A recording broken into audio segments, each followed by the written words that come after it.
down payment, the rest within 30 days, or you can discuss.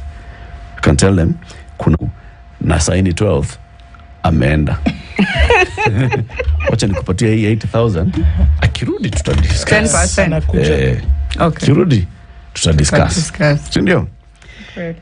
Beatrice Elachi is the Member of Parliament for Dagoretti North. She's our guest this morning. And for purposes of this conversation, let me just tell you what she's been doing in the last 10 years in terms of leadership of this country. First, Senator. Then, Speaker of the County Assembly of Nairobi. Then, Chief Administrative Secretary. Now, Member of the National Assembly. That's what you call accomplishment. Sindio? Ndio. When you talk about an accomplished Kenyan, it is what? Definition. Ndio picha. Ndio hiyo. Hang it. Angalia vizuri. Inspo. The right one, but we will accomplish. Okay. Welcome her with the day's proverb. Yes. Our proverbs for the whole of this week come from the country of Djibouti, whose capital is Djibouti. Whose official language is? French. Thank you very much. Hint. You unashika hint vizuri. French. The proverb. It is no shame at all to work for pay. It is no shame at all to work for pay. Yeah, menilima tu asubuita. Sometimes it's shame. There was a writer who used to read a great deal when we were young. It was called James Hadley Chase. His books were simple to understand, and you always knew what was going to happen at the end. Yes. And there was a book, The Guilty Are Afraid. By James Hadley Chase. Yes. I'm just saying a headline of a book. I'm not referring anything. You've given Mheshimiwa the shoe. And everything. It fits. George Bush style. Direct. What's the interpretation of that proverb? This one. It is no shame at all to work for I might say and then find myself again in a lot of trouble. Last week, I don't think so. I was in a lot of trouble of just explaining something very simple. It's a logic, and when right? Papa said it, I think now people picked and realized, oh, this is what I was saying. So now I'll say it again and then let it shida. But let me say this. This is very simple. In Kenya, by the way, in civil service, they are never ashamed to be paid, whether they are working or not working. Hiyo si shauri yetu. Them they believe, and they will say anything, and they will do it in their own style because they are pensionable. Permanent. I'm telling you. And so you can't do anything on them. They will bring you the law and they'll tell you, oh, the Employment Act says this. And then you are tied. That's why you can never take anyone who is employed in government even kotini atolewe. It's very difficult, by the way, because the first thing you enter in any labor court, whether you have done it wrong or right, the judge will give you orders first, then go and sort it out as the case proceeds. Yeah. So I'll pick it from reinstate that the officer. Yes, first reinstate the officer. Mheshimiwa, I'll put it in that way. Last week, you said something. Yes. And, it landed you in hot soup. Yes. Was it hot soup? I don't know. What do you think it was? Hot oil. It was hot oil, but I was asking myself, maybe I would have just said it bluntly. Sometimes you say something for people to awaken their mind. Because all I was just trying to say is that I haven't seen any innovation of government that goes beyond public service to bring in how people can earn, how private sector can thrive, for it to make jobs and people to earn salary. So what government has done, they have flourished so much within their own civil service, and they will create so many positions there. For them, they feel that is the best way of expanding what they want to collect. And that's all I said. But I said it in a very, I'll say, diplomatic way, the way you hit something but you don't want, and you make it. But that's true. And when we were with Baba, when he was talking to the student, he said it so well then now. That way, I think people now understood what I meant. So let me ask you. It was just that simple as that. I think this question sets the context. Yeah. Do you support the establishment of office of a chief administrative secretary? You see, one thing I have said as a yes or no? Of course, yes, I was one. Okay. It was established during Uhuru's time. And the biggest mistake they ever did was to try and now take it to another context. All they needed to have followed, because it had gone to court, the courts had agreed and given them time, and now public service had created the structure properly. So if the Kenya Kwanza government had just followed the law, how the public service had structured, the advice they had given, it would have worked for them. For them now to just go to another world, that one I have always said it was very wrong, because you just look at the departments that are there.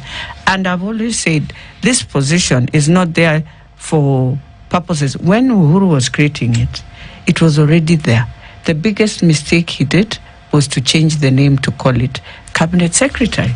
But these are advisors, and they are even there up to now. And the pay is the same. So what Margaret Kobia did at that time was to advise him to change the name. So I think the most important thing that we need to be questioning, was it right to change the name? Because all of them are advisors. Well, they were advisors of the president, and it's a structure in public service. In every ministry? In every ministry. Okay. And even now they are still there. They have the same pay. The 50 pay, people? Not the 50. There are even more, because these are advisors in different ministries.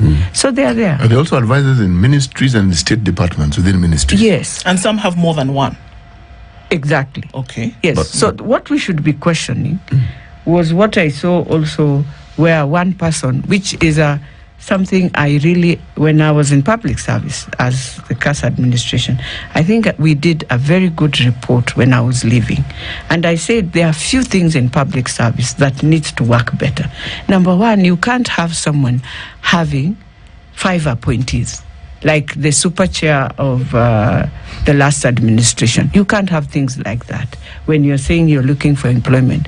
Then the biggest mistake we did, we sort of closed completely employment for 15 years.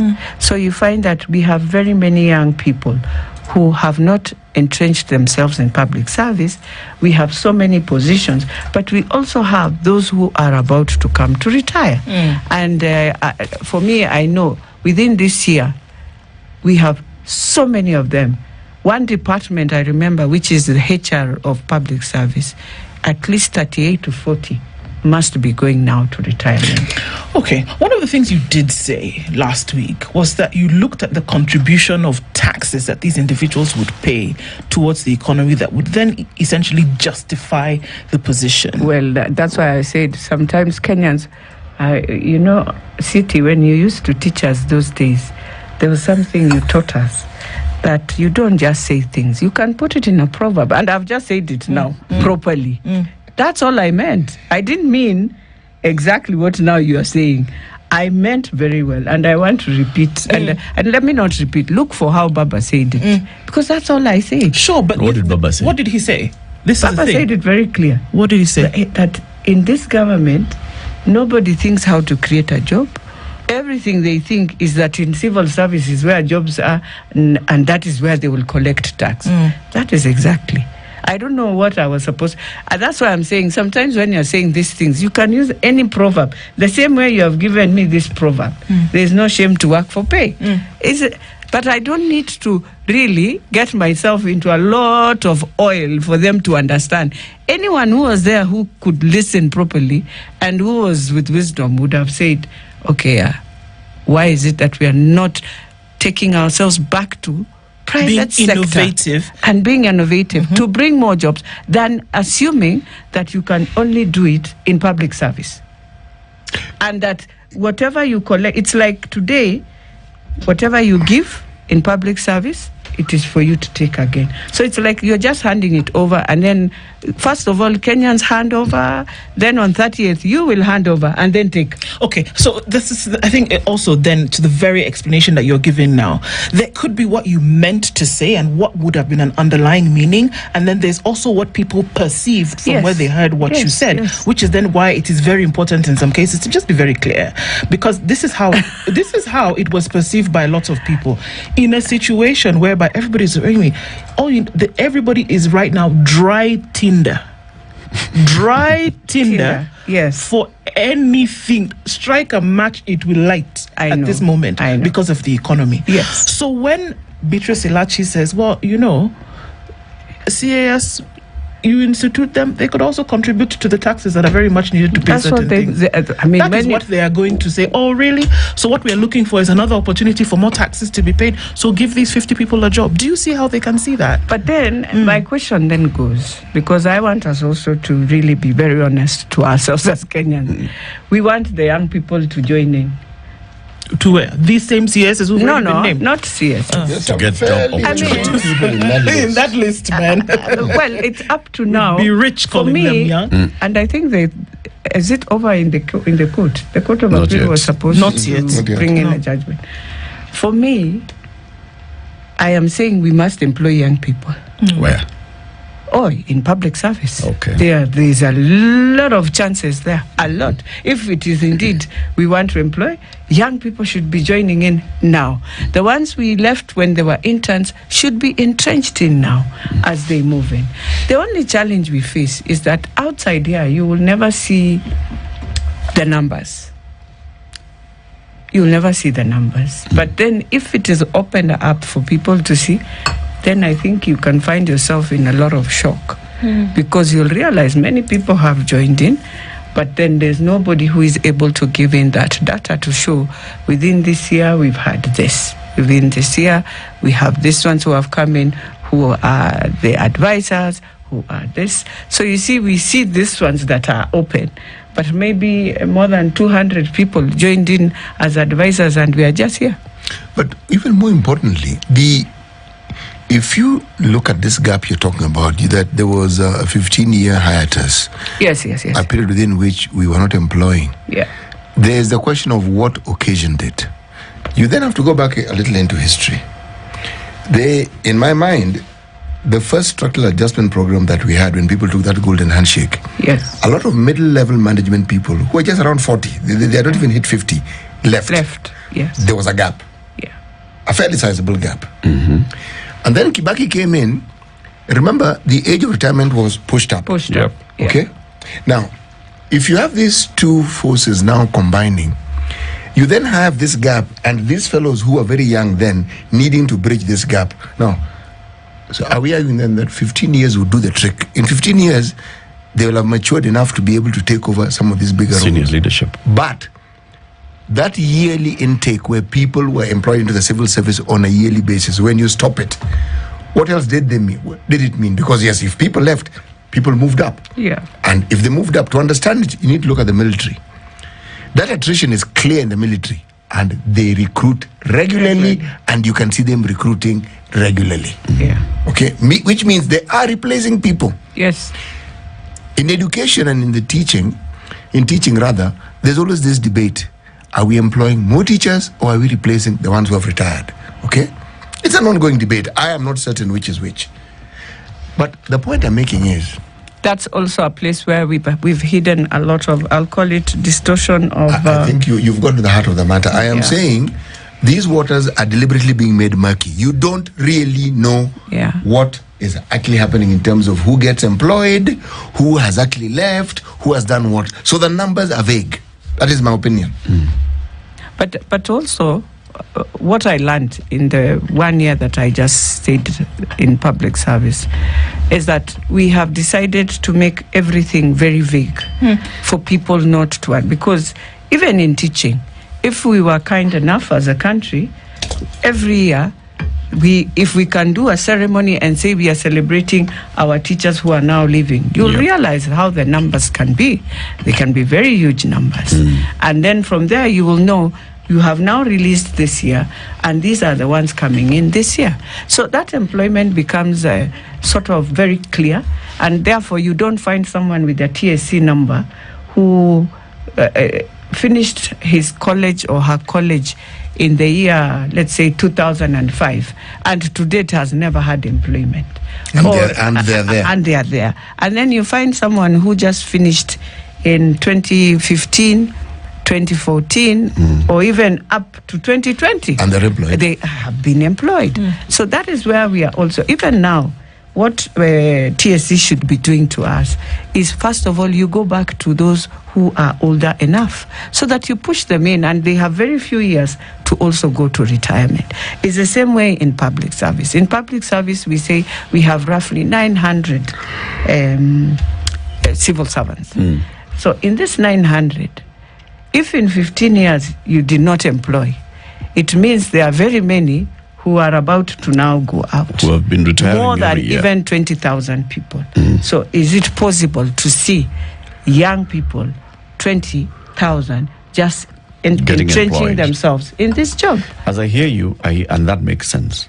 That makes sense in terms of looking back at our public service and asking ourselves whether public service is adequately resourced with human resource that can provide the services. And if our public service then is short-staffed, we need to quickly look at how we are employing people. Yeah. But I don't see how that can be a justification for supporting the creation of the position of Chief Administrative Secretary or advisor to the President. How does that address the shortfall in our public service? You see, Eric, all of them will become public servants. But at the same time, that's why I'm saying it was unfortunate. At that time, we didn't do public participation for the name Chief Cabinet Secretary, because that is when Kenyans would have gotten awareness of saying, this position, we have people who are already in public service. In fact, we only talk about Chief Administrative Secretary. Yet we had public principal administrative secretaries during Uhuru's time, and they are still there. And so we and why I always say I can never run away from this. I was one. I'll be a most unfortunate Kenyan who can come on media and say, oh, that position was a wrong position. Then I needed to have left and said and tell Uhuru, this is a wrong So position. you're tied to, so you really cannot oppose it because Exactly. you are appointed and you accepted. Yes. That's the at main that time. reason why. It's not even At just that the main time- reason, Eric. After I entered in, I realized, because for us in Kenya, we look at it very differently. But we forget, we call ourselves, we are in Iyala. When you go to Iyala, Tanzania, Uganda, and everywhere, I think when you look at the ministers and the deputy ministers, they are quite a number. At the same time, they have a role. And for me, I keep on saying, in this constitution of ours, one of the things that we did not envisage is that when you give a CS his docket, for example, you are the minister, let's say transport. Yes. It's transport and infrastructure. But today, when I look at the CS, he is like the CS of roads only. What happened to these other departments? Where are they? Who is following up with them? So it's like when you look the one of trade, he concentrates only on this trade. But where is industrialization? Where are these other things that were supposed to be brought in? And for me, when I entered and when Kobia gave us the rules, we realized, yes, my role was very clear. I have to deal with public service, Huduma services, and the government school. Now, she has her own role, and we had CS Shebesh doing her role on women, affirmative action, and gender. Then we had Chebi from Marakwet, who managed now what Moses Kuria is doing. So you realize how huge this ministry is. And so if you don't have people who are bringing everything to the CS and saying, this department, this is how we are moving, and then the accounting officers were too. So they will come in and say, yes, we have resources for this and this. You find that in the government school, we train like the whole of sub-Saharan Africa. All of them, all their civil servants come to Nairobi, or we do Zoom with them, and we have lecturers at KIE who are supposed to be training them. And in the end, you must account to their governments to say, yes, we have trained this. Sounds like administrative, Mheshimiwa. Yeah. And yet, under the cabinet secretary, there's a principal secretary who's the chief accounting officer Exactly. and who's in charge of running that state department. Now- and there's a principal administrative secretary who's also now the administrator of that state department. Why do we need this political position called CAS? I won't call it political. I'll repeat, whoever takes it, you must go and think like a technocrat. If you are going there to think politically, then you will lose completely. We can discuss it here, but how I wish somebody can sit in and realize how instead of hiring that CAS, yes, why not take the salary that a CAS is making and hire people at other executive roles in that state department? Like you're saying, we are short-staffed in the public service. Well, why bring in somebody who is politically appointed for all? So the problem is that they are politically appointed. Well, we can't run away from what it looks like, Mweshimiwa. This is the truth. Are we saying, no, for me, it's like you're saying, now that I'm a politician, I don't deserve to work in any place in Kenya? No, that's what we are saying. No, that's not what we're saying. You don't deserve, after you're a politician, you are just a nobody, you are there, so you can't serve. And what have we said? You cannot think through as per your profession. Mweshimiwa, what have we said that has given you this impression? No, it's because the way we are arguing, these politicians, and Eric is telling political me, appointment. The executive. Why can't we employ this political appointment? Yes. Is it more valuable? Now, this political appointment, we are the ones who have decided to make our country very political. Very political. By the way, I like when we say it. When we are here, it sounds okay. But then go in the ground and see how Kenyans feel sometimes very disgruntled, and they'll wonder, why didn't you take our person? Because it is something that we must create. It has to start from the citizens themselves. So are we using the positions? Are we using their positions to pacify? This is a thing.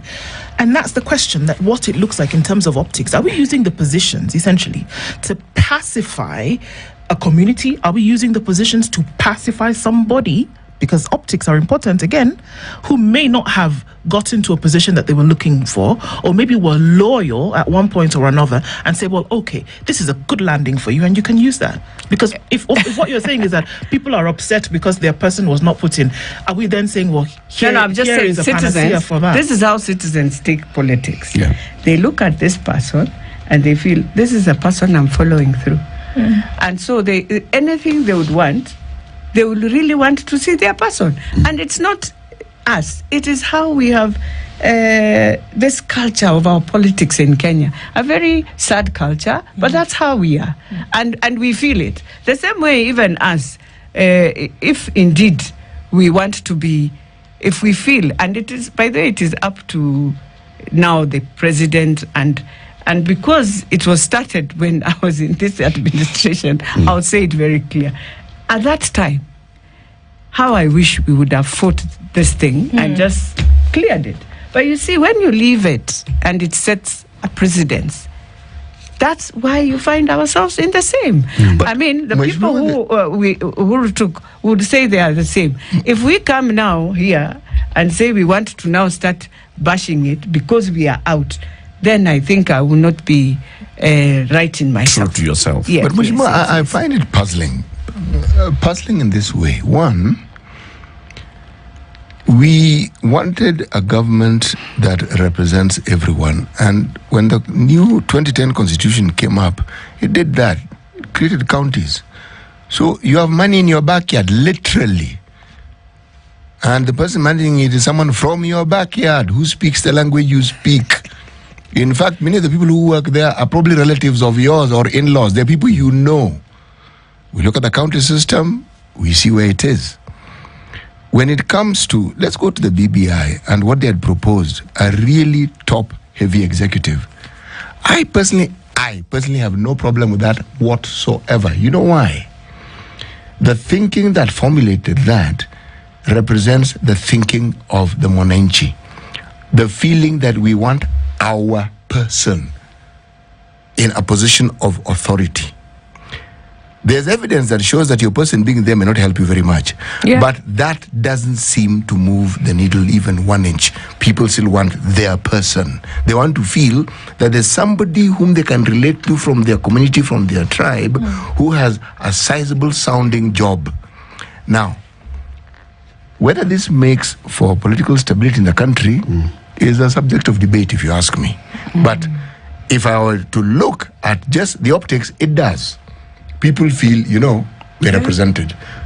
But the problem then arises when you have all the interests that should be going to the wananchi being divvied up within this large group of people at the top, because that's the other optics, then it doesn't look so good. And then people don't feel that this representation. So essentially, it's like a system where those in political might and power keep rewarding themselves in the name of the Mwananchi. And the Mwananchi's position keeps getting more and more untenable. Now, when we point fingers at politicians, everything I've just described is the politicians who create it. Yeah. And ostensibly, it's on our behalf. It would really be on our behalf if it benefited us. But beyond the optics and the psychological feel-good factor that our person is there isn't really much to show for it, is there? And that's why I don't know how because given what you do or what you did as a CAS, I would like to point to a direct benefit where I can say, you talked about divvying up the divisions and saying you're in charge of this and this. Okay. You are supposed to go to Mwananchi and create that awareness for them to just understand the different ways of what is happening in agriculture. How do you ensure you can entice young people to, you can do it. Even now, let's say, for example, the Ministry of East Africa Regional, which is now with Malonza, for example. And you tell yourself you have the opportunity to go down to young people, talk to them, and deal with disaster and emergencies that are happening. Definitely, you'll have a good program for young people. Those who want to even join in agriculture, the lands that are there just not being done with anything, and they are within that ministry, you can use them and just call in young people to do anything they want, but it will be something that can help within that region. And where we know, for example, Shell, to bring in some very good stops where people can stop when they are on their way, and all these traffics that we normally have during festive season, and they can use that. And these young people can assist. Either you have stopped somewhere or whatever. Just anything that you think can be productivity. While NTSA are doing their thing on the road of high speed, the ministry is doing something. You have young people. Their work is just to make sure if there's any accident, anything, they will help in. And if there's a person with a challenge with his motorcade, they will help in. It depends. How is that a CAS's job? No, I'm just saying it depends. Oh, yeah. Because let me tell you, if you leave it to the CS himself. Not the CS. There's a PS, there are directors. No, the PS. There are people in the public service who work in the Ministry of Transport. Eric, and I want to repeat. We have had them for many years, isn't it? So why are we complaining after 60 years? Why? We've had them. Who? The PSS. Ministers. All these and people. PSS. Oh, you're saying this individual who now became a CAS? No. That I'm just saying those positions have been there. And in these positions, you can assist each other. Everyone comes in with a different way of innovating, isn't it? And I've said, remember, by the time we were changing our constitution, how many ministers did we have? We had many. Exactly. Assistant ministers were half parliament. Then we come in, we reduce them to 22, isn't it? Yes. And at that time, we say we want to try the structure. Wait, no assistant minister. We want to try the structure. But I have said, after we've tried the structure and we realized one CS is running so many departments. Yes, you have a PS, but also the PS is the accounting officer from up to down. So when you come into the work that you are supposed to be also the accounting officer, so how are we going to audit you? Because you are there as a person who will be there to be audited, your ministry to be audited. You are now the one to say.